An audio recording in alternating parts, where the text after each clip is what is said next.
Thanks for joining us for this screencast of our elementary digital conversion parent meeting. We held several parent meetings during the month of May, and we wanted to offer this opportunity for those who were not able to attend the meeting to actually join us and learn the information we shared.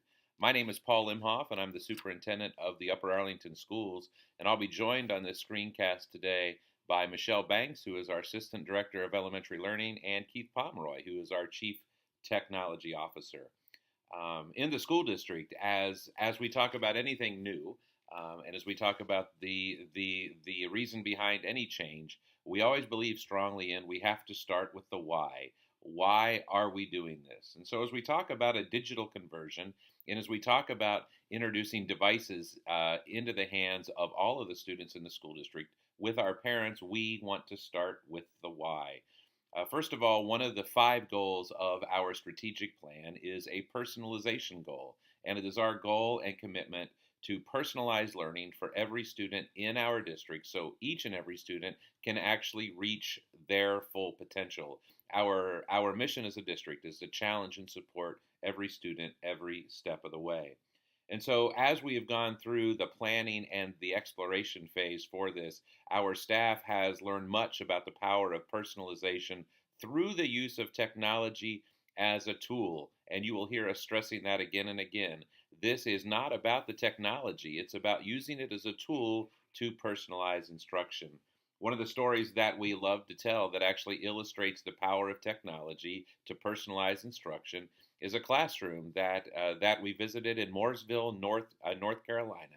It was a fifth grade math classroom, and this teacher had been using technology in her classroom for 7 or 8 years, and talked about how she was able to personalize learning through the use of technology, always breaking the students into smaller groups and using the technology to put in customizable lessons for all the students. She said that she would never think about just teaching all 25 students the same way at the same time again. And technology is what gave her that power. And she felt like after that, she actually knows her students better than she did before. And that's important to us as a district because we do feel the magic of education is that relationship between the student and the teacher. And so, as we talk about moving forward with the one-to-one, it is about personalization. It is about providing our teachers more time with students, and it is about improving that relationship between our students and teachers. Even though it's already amazing, we actually want it to be even better. Now, I want to talk a little bit about personalization and what that means just from a definitional point of view. And this is a definition from the 2010 National Education Technology Plan. And you'll see that we've highlighted several things there. First of all, when we talk about instruction, it's about instruction being paced to learning needs. It's about it being tailored to learning preferences and really being designed to meet the specific interests of different learners. And these are three things that are incredibly important to us. Now, as we talk about the environment that they're learning in, we want to focus on content, but we also want to focus on method and on pace.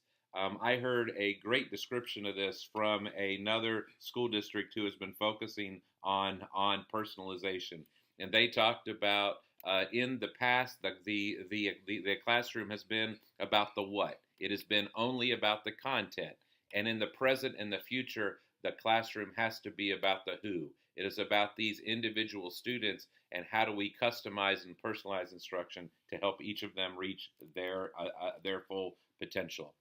And so we have already implemented one-to-one technology at the secondary level. And so we have many stories of where it's already making a difference right here in Upper Arlington. And on your screen right now, you are looking at a Powtoon. And this is a Powtoon that was actually created by a student right here in UA at the secondary level. And this is an example of how someone can actually participate in a classroom presentation where they would not have been able to participate in the past. We have students throughout our district who have speech issues, and sometimes being a part of a class presentation is very difficult. But tools like this can give them the ability to actually present their learning in front of the class like every other student. And that is a quick example, but that is a game changer. The other thing that we know that can happen in classrooms is our teachers and our students love to have really rich classroom discussions around many topics. But oftentimes in those classroom discussions, the actual loudest students or the most verbal students actually participate at a higher level. And through the use of technology and students being able to post their ideas on a discussion board, which is actually projected on a screen in front of the classroom, we are actually able to involve those quiet students as well. And the students who have really amazing ideas and thoughts to share, but might not want to share those in front of the class. And so again, the technology is a powerful tool for us to include every student and to personalize learning for each and every student. In the Upper Arlington Schools, we have a long history of being a leader in education in Ohio and even around the country. And I want you to know that in this area, our school district is really leading the way as we seek to personalize instruction for every student in our school district. One of the things I want to share with you before we transition on to the next portion of the program is a short video that is from one of our teachers, Katie Copland at Wycliffe Elementary School. And we've had a number of our elementary school teachers throughout this school year who have been implementing technology in their classrooms just as test classrooms. And she wanted to share with you what she has learned through this process. Here's Katie.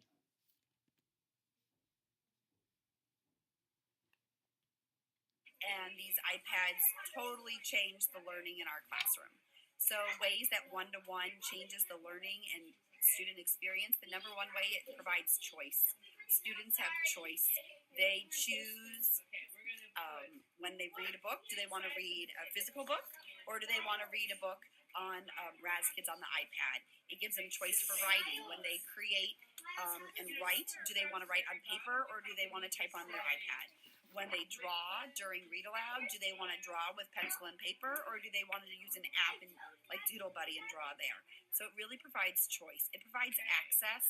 Having one-to-one is a true authentic integration of technology into the classroom.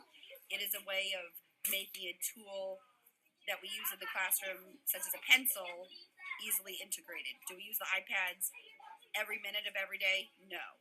Do the kids have choice and access to the iPads whenever they want them? Yes. My students love the iPads. They enjoy what they can create and discover on them. They enjoy taking them outside and using them to record their learning and document their learning. They've created ebooks. They've created slideshows. They've done sketching. They've done writing. They've done different communications. In math right now, my students are planning a trip and they're using different apps on the iPad to estimate distances to locations and find out about different places they want to travel to. So it's been a great experience.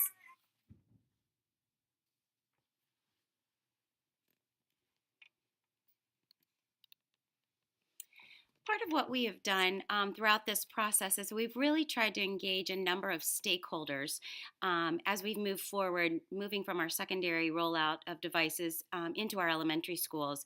And we recognize that as parents, you have many hopes and dreams as well as fears and concerns for your children as we move forward. So we wanted to take just a minute, and on your screen you'll see a Tagxedo, which is similar to a Wordle, and your children have made some of these. And you'll notice that some of the words pop out at you as you look at that Tagxedo. And you'll see words like parenting and rollout.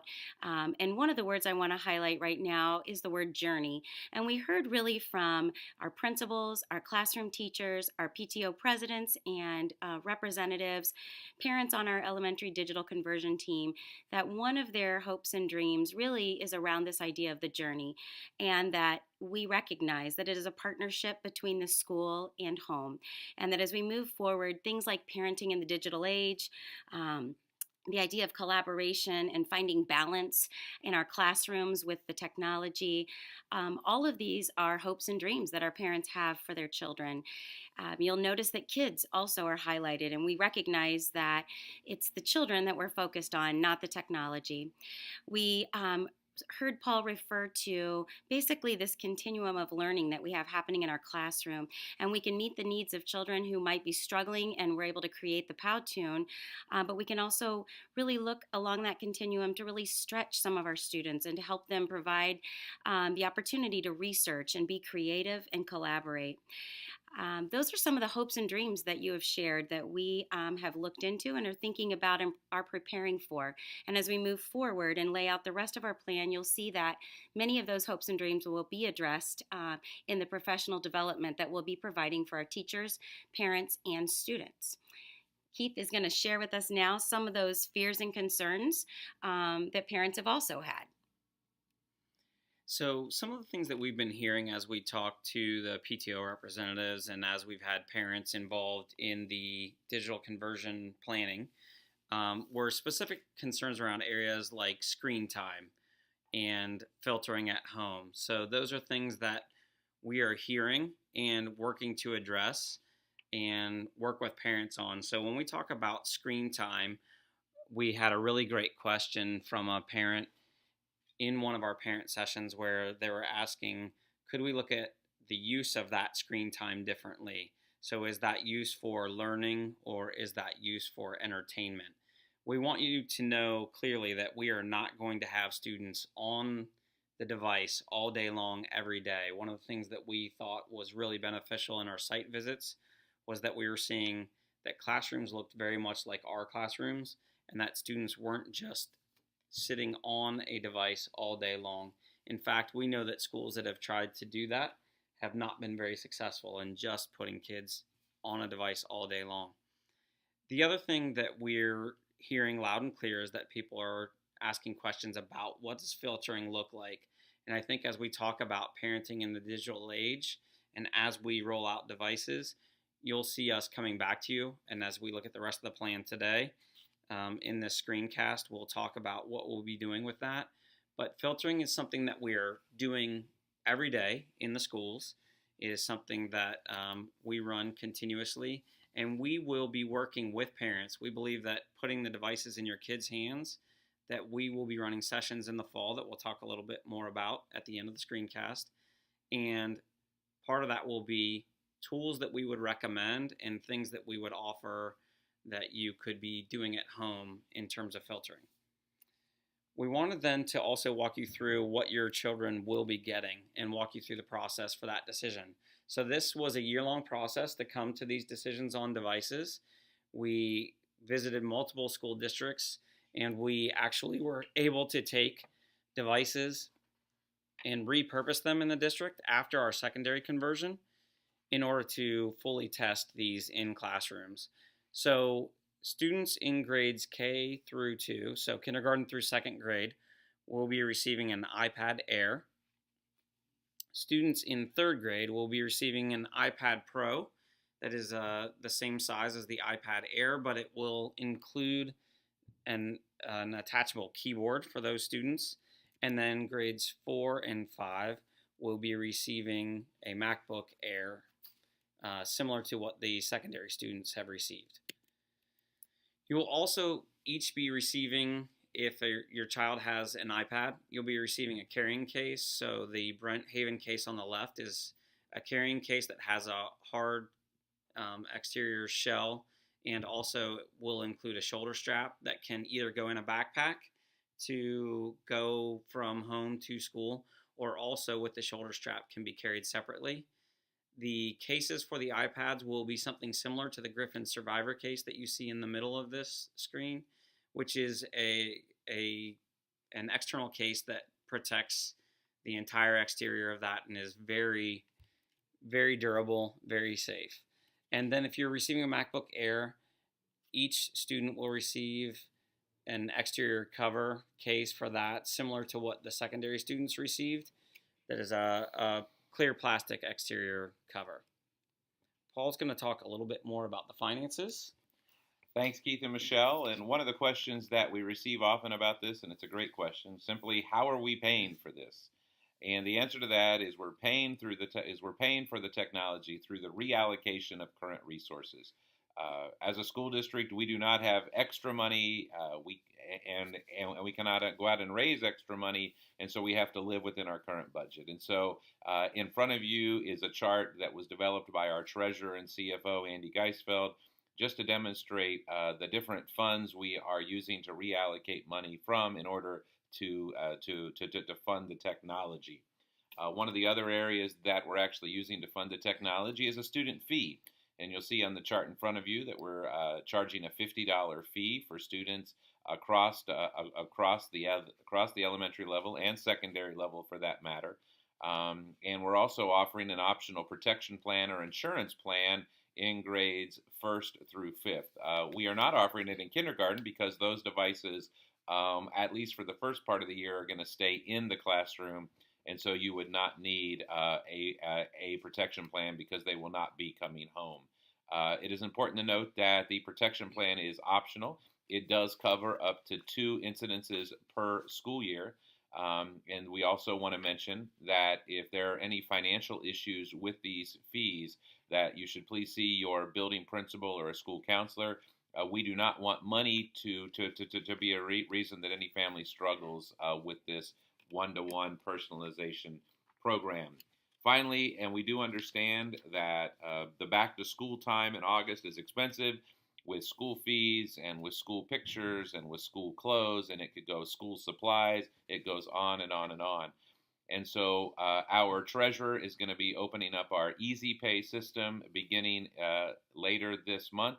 And you'll be able to go online and start paying fees or a portion of the fees earlier, just to give you time to spread these amounts over the summer. I think many of you who've used Easy Pay also know that there is a convenience fee that is often a part of Easy Pay, and our treasurer has waived that fee for the summer and into August. So again, this is just some things we are doing to make it easier for you as families in order to be able to cover these costs. Now I'm going to pass it back to Keith. One of the other questions we've been receiving is, do I need to take the school device if I have iPads at home? So the question is, with that question, we can absolutely have you bring your own device into the district.